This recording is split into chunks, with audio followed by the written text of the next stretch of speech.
Bem-vindos ao podcast Repense, Explorando Comportamentos. Você já se perguntou por que tomamos certas decisões, como nos relacionamos com os outros e como moldamos as nossas vidas? Se você está curioso para explorar a complexidade do comportamento humano e descobrir maneiras de melhorar sua própria vida, este é o lugar certo. Olá, estamos mais num encontro, e dessa vez um encontro bastante especial, conforme havia anunciado no episódio anterior.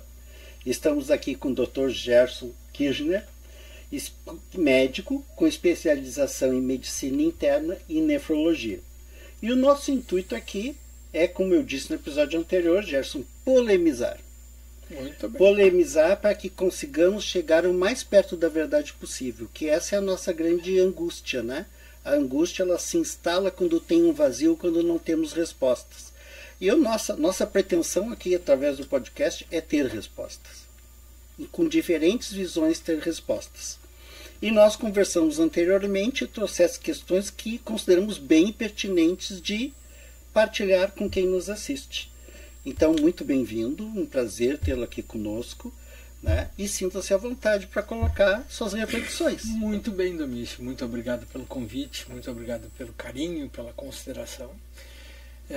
Quero entender que a gente se encontrou justamente conversando e continuaremos conversando justamente sobre aquilo que nos traz brilho, justamente da gente se dar conta de que a gente pode, todo mundo, viver melhor, mas que para poder viver melhor a gente não pode aceitar necessariamente placidamente com tudo aquilo que nos vendem. Né? Então, repensar justamente aquilo que nós estão nos vendendo e aquilo que estamos comprando e o que estamos fazendo com tudo isso. E eu acho que esse é o grande motivo da gente sentar e conversar e perguntar para as pessoas que assistem ou que estão dispostas a assistir junto com a gente e conversar junto com a gente, o que está acontecendo e o que pode ser melhorado. Então eu acho que surge essa primeira conversa que nós estamos tendo, que eu imagino que devam haver outros momentos que nós vamos conversar mais coisas, e eu acho que nessa primeira foi o que a gente falou, que tu na tua prática terapêutica encontrou às vezes pacientes que vêm rotulados com um diagnóstico e o que traz esse diagnóstico. Então eu disse que eu, na minha prática, e me dei conta e corajosamente questiono isso, né? Como são feitos os diagnósticos, por que essa necessidade tão grande de ter um diagnóstico tão cerrado e tão compacto, já que nós sabemos que nós somos não necessariamente coisas compactas, mas que nós somos temos fórmulas múltiplas, ou seja, que nós somos multifacetários, que na verdade nós temos várias facetas que acabam justamente colocando. Nós somos, que nem disseste, nem está no episódio anterior, nós somos gente, e gente vai acumulando, vamos acumulando faces. Eu sou pai, eu sou filho, eu sou avô, eu sou tio, eu vou acumulando coisas, eu sou médico, eu sou gente. Então, justamente porque isso tudo fica impactado com esse diagnóstico, justamente a dúvida é receber, que nem tu falou, receber um diagnóstico, um paciente tal de TDAH, ou seja, uma disfunção e um déficit de atenção. É isso mesmo? É um déficit de atenção? Ou ele está desatento naquele momento? Então, quem sabe a proposta vai ser conversar sobre por que tem que ter diagnóstico e como que se faz os diagnósticos. Nós, inclusive, então, nós podemos ponderar que o DSM-5, com toda a construção séria, ponderada ao longo dos anos que tem, ele pode ser aprisionante. Sim, sem sombra No de momento dúvida. que eu vou para um especialista, eu faço uma testagem, ele diz, Domício, tu tem TDAH, que é transtorno de déficit de atenção e hiperatividade. Se eu ficar só nisso, eu sou prisioneiro de um diagnóstico que pode estar um tanto equivocado. Sim. Primeiro, talvez a gente pudesse contar para os nossos ouvintes o que é um DMS-5, né? Que é uma expressão médica e da área da psique bem fechada. É um livro, na verdade, em que se propôs a listar e auxiliar a fazer classificações de doenças. Por que 5? Porque 5 é a quinta versão já deste trabalho, né? Então tem o 1, e obviamente vai se tentando burilar, né? De verdade, quando ele lista e se propõe a ser um instrumento para facilitar os diagnósticos, às vezes ele fecha demais justamente porque ele usa um termo, mas às vezes não explica. Justamente falando-se em TDAH, uma das coisas que fala a TDAH é o déficit de atenção. Mas, de verdade, o déficit de atenção, ou seja, a falta de conseguir concentrar-se em alguma coisa, este é o déficit de atenção, pode estar ocorrendo por diversas coisas e continuará sendo um déficit de atenção. Vamos supor a seguinte ideia: uma pessoa está pisando sobre um pedaço de carvão quente. Naquele momento que ela está com o pé em cima de um pedaço de carvão quente, não há como utilizar a minha atenção para fazer uma conta matemática requintada. Por exemplo, raiz quadrada de 325. Raiz quadrada de 325, que é um raciocínio matemático, eu tenho que estar prestando atenção naquilo que eu estou fazendo. Mas se eu estiver com o pé em cima de um pedaço, de um tição de carvão quente, esqueça, não há. Então, vamos supor assim, há um déficit de atenção. Isto quer dizer que a pessoa é portadora de TDAH, porque ela tem déficit de atenção? Não, isso quer dizer que ela não consegue focar a atenção dela, porque naquele momento a atenção dela está desviada por algum motivo orgânico. Por exemplo, está com dor, está com alguma doença. Ou então estou com outros problemas da minha família. Por exemplo, a minha cachorrinha está com câncer. Eu estou preocupadíssimo com o futuro do meu pet, que eu amo. Então, como é que eu vou prestar atenção na escola? Não tem como prestar atenção na escola. Então, acontece que às vezes a gente recebe este diagnóstico naquele momento em que está com a atenção desviada e fica este rótulo. A pessoa tem TDAH e aí ela leva o resto da sua vida carregando aquele rótulo. E se medicando. E sendo medicado. Então, atualmente, existem muitos modismos, existe muita necessidade, existe uma impressão de que as nossas soluções estão encaixotadinhas em gotinhas, em comprimidinhos e coisinhas, porque isso é muito mais fácil do que enfrentar, às vezes, a mobilidade, a labilidade que é a vida, né? Então, é mais fácil, na verdade, aí é que tem que ter coragem, porque o tempo do nosso terapeuta, às vezes, e atualmente do jeito que a gente está muito reduzido e muito encaixotado. A consulta é de 15 em 15 dias, eu tenho de dar, sob pressão, um diagnóstico e uma solução naqueles 45 minutos que eu ofereci para aquele paciente. Ele tem que sair já com o diagnóstico e já com a vida programada e a solução resolvida dentro daquela receita, com aquela caixinha. E ele também quer esse imediatismo. Então, lamentavelmente, é isso. Talvez que a gente está propondo aqui. Vamos sentar e repensar. Existem outras formas, outras coisas a fazer. E aí que vem o que a gente já conversou, a pergunta: você recebeu um diagnóstico? Bom, está satisfeito com este diagnóstico? Te deixou feliz? Mas ele é contemplativo? Ou ele está te aprisionando? Né? Que forma que a gente vai repensar esse diagnóstico? Com quem vamos repensar? Né? Que caminho? O que vamos fazer? E aí está fazendo eu me lembrar de N casos de eu receber pessoas com TDAH. E aí eu meio que questiono e a pessoa diz: não, Domis, tu não entendeu, eu já tomo há anos essa medicação. E eu continuo questionando, mas será que esse anos representa a verdade dessa pessoa? Porque tu desse o exemplo do carvão. Sim. E a gente sabe que psicossomaticamente eu posso estar com um carvão simbólico anos na minha vida. É verdade. Porque eu não estou feliz, porque a minha vida não está legal, porque a minha casa não está boa, é um clima ruim, eu estou custando a me encontrar, e aí eu sou desatento. né? E é mais fácil, às vezes, realmente ficar com este diagnóstico do que dar-me conta de que eu tenho que trabalhar todo o restante da minha vida. É mais fácil dizer, não, eu tenho TDAH, eu só tenho que tomar esse comprimidinho de Ritalina e arranjar um médico que me dê a receita, e aí isso realmente alivia parcialmente a coisa, mas não resolve.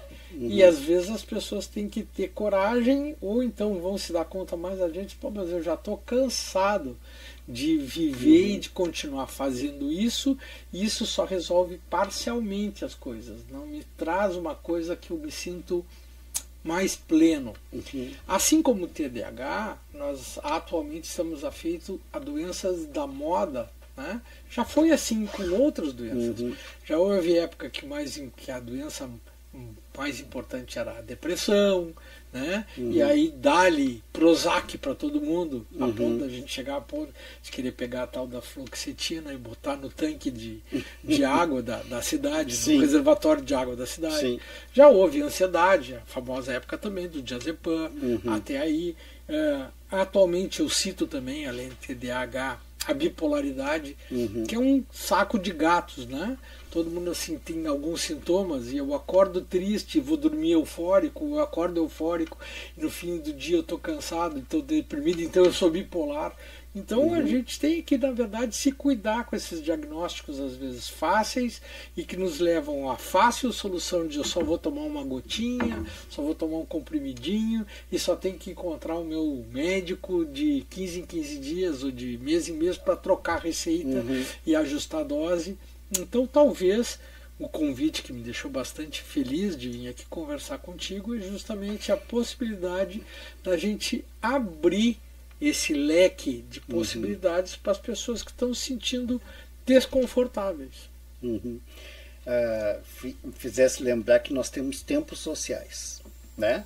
Nós tivemos o tempo do diazepam, né? Uma série de coisas. Depois surgiu a depressão, que está ocupando o primeiro lugar de doenças no planeta, uma série de coisas de questões sociais. Mas nós tivemos o TDAH, que inclusive os próprios professores davam indicativo. O teu filho deve ter TDAH, leva no especialista. Quer dizer, ele já estava sendo diagnosticado e rotulado. Agora nós temos o autismo, que tem surgido barbaramente. Como é aqui que nós relacionamos isso? É um tempo, a ciência evoluiu e agora nós estamos detectando os autistas? Ou é uma moda? Pois é, veja bem, o autismo tem muito a ver com o fato da gente entender que as pessoas, o medo que a gente tem hoje em dia, por causa do isolamento que surge também por causa da Covid. Né? Então é o grande medo que as pessoas fiquem tão egoístas, que as pessoas ficam tão centradas e tão isoladas que na verdade não. Então ela não se relaciona bem com os outros, então ela é autista. Então eu acho que é a mesma coisa da desatenção do TDAH. Né? Eu acho que esses modismos têm que ser muito bem repensados, né? Eu acho que não é só pegar a indicação, teu filho é autista porque ele se isola. Na verdade, a gente tem que ver se o isolamento e se aquilo tudo não é só uma reflexo do jeito que a gente está vivendo isolado. Por isso que eu acho que a proposta de repensar repensa o diagnóstico que foi colocado em cima. Ou ao menos questiona. Exatamente, ou pelo menos questione esse diagnóstico, né, essa coisa. Eu estava me dando conta em relação a essa necessidade que a gente tem de diagnóstico, de a gente realmente se dar conta, por exemplo, do que é sentir, do que é conhecer e do que é, vamos achar mais, entender. Né?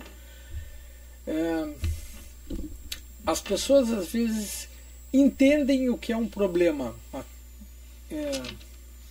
A melhor expressão que eu achei para isso, basicamente, que eu estava procurando, são em coisas práticas. Você entende o que é mel? Quando eu falo para você, você diz assim, sim, entendo o que é o mel, né? Ou seja, eu entendo que o mel é uma substância natural, que não pode não ser misturada e que é doce.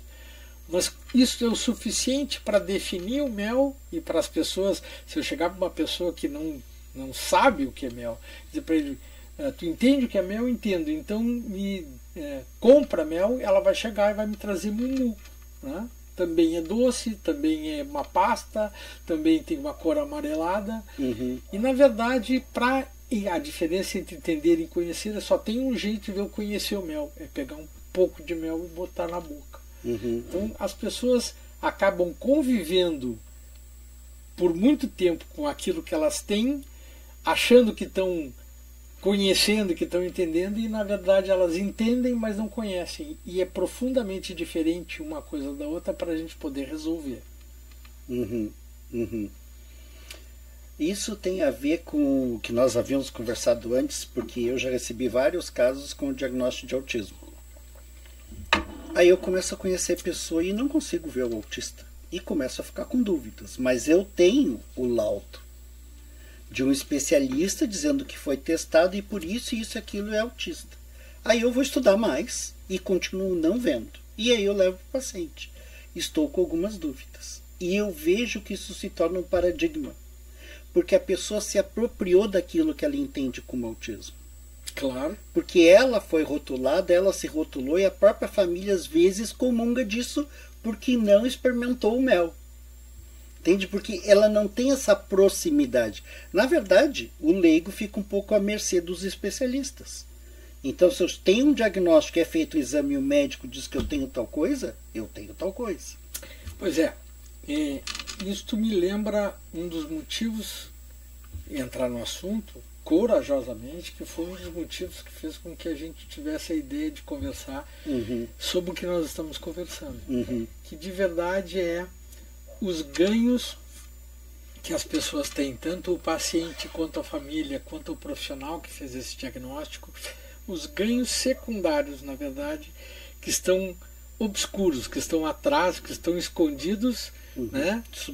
Subliminares para que haja para que esse diagnóstico seja mantido.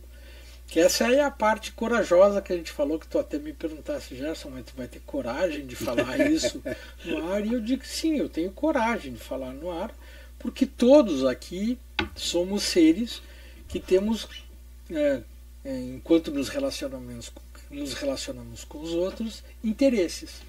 Às vezes são interesses resolvidos e bem revelados e bem transparentes, mas que não deixam de ser interesses e que eu não tenho a menor dificuldade de assumir. É a mesma coisa que a gente ir num médico ou num terapeuta e achar que aquela relação e aquela consulta vai ser de graça, né? Assim, eu fazer de conta de que estou oferecendo uma consulta de graça é porque eu tenho algum outro ganho, algum outro interesse. E não tem. Quando os terapeutas, por exemplo, cobram, tem interesse. Eu ofereço meu serviço profissional e tenho interesse em obter algum retorno desse fato de estar sendo um profissional tão bom e de estar sendo profissional e estar oferecendo ajuda. Qual é o meu interesse? O interesse de me manter, o interesse de obter o meu dinheiro, o interesse de obter o meu reconhecimento, interesse até de ser achado um cara bacana e bonzinho. Mas às vezes tem gente que não lida bem com esses interesses e não lida bem com essa coisa que é normal de ter interesse, e as coisas vão ficando cada vez mais difíceis e mais ocultas. Então às vezes a gente tem um diagnóstico e o ganho secundário de estar abrigado por aquele diagnóstico está oculto. Então, mas esse ganho secundário é partilhado, ou pode ser diferente para cada ponta desse relacionamento. O próprio paciente pode ter um ganho secundário em ter um diagnóstico errado, no qual ele fica abrigado da responsabilidade de ter que fazer alguma coisa para se livrar daquilo. Por quê? Porque é confortável eu ter um diagnóstico que alguém me deu e daí eu recebo aquele diagnóstico, só tenho responsabilidade e não tenho mais responsabilidade de lutar contra essa situação limitante. Então eu aceito ser limitado. A família tem muito interesse, na verdade, tem interesse porque tem um diagnóstico, coitadinho, é autista, não vai progredir, eu não tenho que incentivar, eu não tenho que ter trabalho de ajudar a modificar a vida dele, ele vai ser eternamente, ou ele tem um déficit de atenção, não vai bem na escola. Quantas vezes a gente sabe que, por exemplo, por outros motivos, para poder ir bem na escola, eu tenho que incentivar, eu tenho que levar, eu tenho que... por exemplo, um diagnóstico que pudesse se associar a isso, por exemplo, dislexia. Dislexia não tem nada a ver com um déficit de atenção, é simplesmente um déficit na leitura. E a criança não consegue bem na escola porque tem dislexia, mas recebeu um diagnóstico equivocado de que ele tem déficit de atenção. O déficit de atenção basta dar Ritalina, e a dislexia eu vou ter que promover todo um esforço de treinamento em cima de compensar a própria dislexia. São coisas diferentes. E é muito mais confortável para a família dizer, não, é só dar os comprimidinhos, ele não vai bem na escola porque tem déficit de atenção, do que me submeter ao esforço. E para o profissional a mesma coisa, né? Às vezes é mais fácil, eu dou um diagnóstico desse aqui, pronto, está feito, e não é mais comigo a bronca. Pode ser com outro a bronca de tratar. Isso pode ser um quadro persistente, porque eu já ouvi o seguinte argumento: agora eu vou melhorar, porque eu troquei a Ritalina para o Venvance. Quer dizer, eu continuo prisioneiro daquele diagnóstico que possa estar equivocado. Exatamente. Eu só troquei a ilusão. Isso mesmo. Eu acho que é bem fácil isso, né? Em vez de o profissional, por exemplo, ter que achar outro diagnóstico e ajudar outro caminho, simplesmente trocar, que nem tu bem dissesse, a substância. O que é bem da moda, né? Antigamente tinha a fluoxetina, que agora tem a venlafaxina, que agora tem o escitalopram ou o citalopram, ou seja, eu só troco a medicação tentando buscar e, na verdade, não busco uma outra coisa, por exemplo, que é bem mais trabalhoso, que é a psicoterapia, né? A psicoterapia pressupõe um tempo, um trabalho, um esforço completamente diferente do comprimido da caixinha. Só para deixar claro para você que nos ouve e nos assiste, nós não estamos aqui contrariando todos os diagnósticos.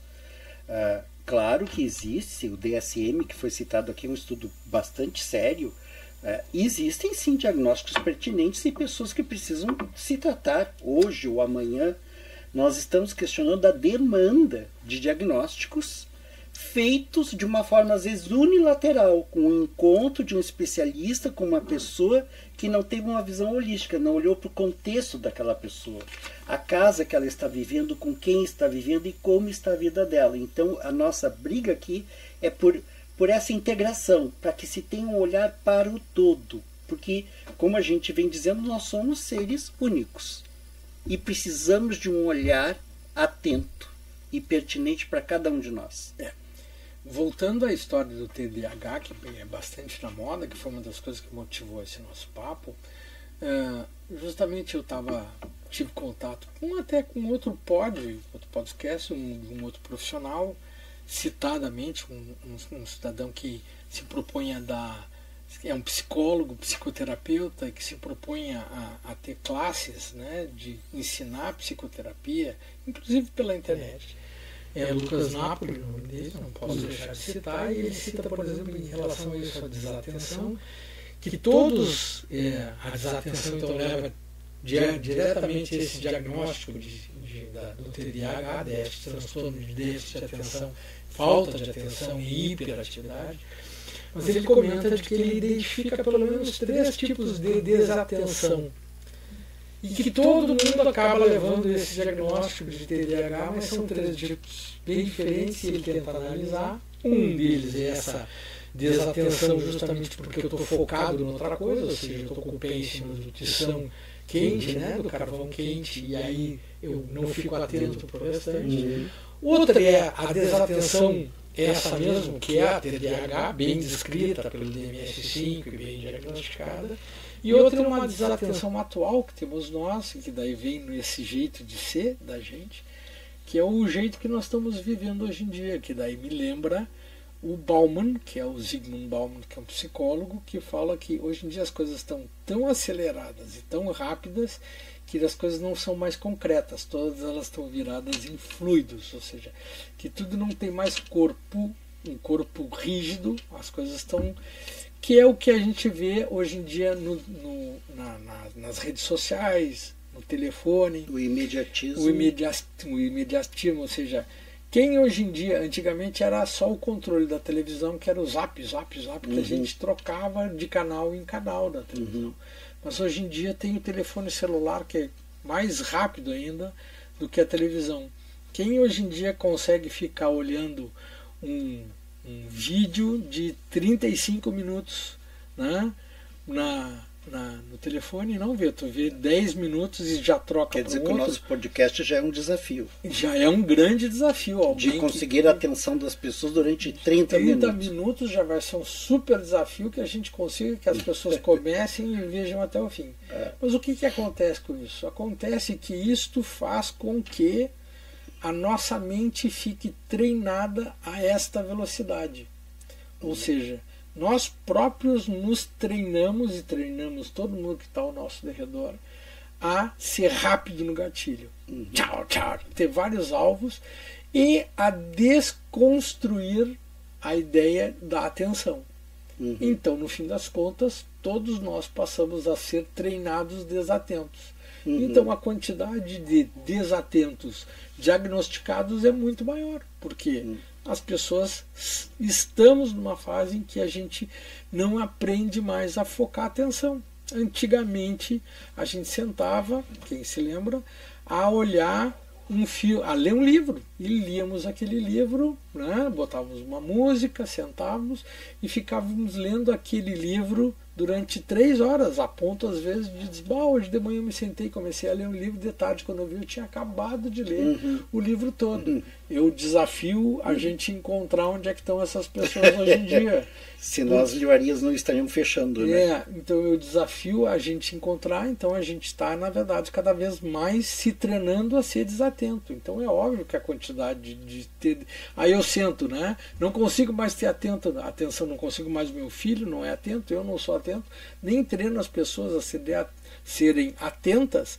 Então a quantidade de diagnósticos de desatentos equivocados vão ser certamente muito maior. Por conseguinte, estamos nos tornando desatentos nas nossas inter-relações também. Também. E aí nós temos os casos das pessoas que vivem juntas, mas não se conhecem. Não têm cumplicidade, não se apoiam. Aí vão para os especialistas, recebem o diagnóstico, se medicam. Claro. E a solidão continua, a falta de amor continua. E para isso não tem medicação. No âmbito do diagnóstico clínico, né? Não. Que também tem muitos casos de o paciente receber um diagnóstico e ao longo do tempo aquele diagnóstico mudar. Mas eu acho que isso fica para um outro momento, né? De repente, a proposta é Repense, né? Por isso o podcast Repense. Por enquanto estamos bem assim e continuamos no outro momento, né? Será um prazer receber o doutor aqui, né? Então estivemos com o Dr. Gerson Kirchner, né? Médico com especialização em medicina interna e nefrologia.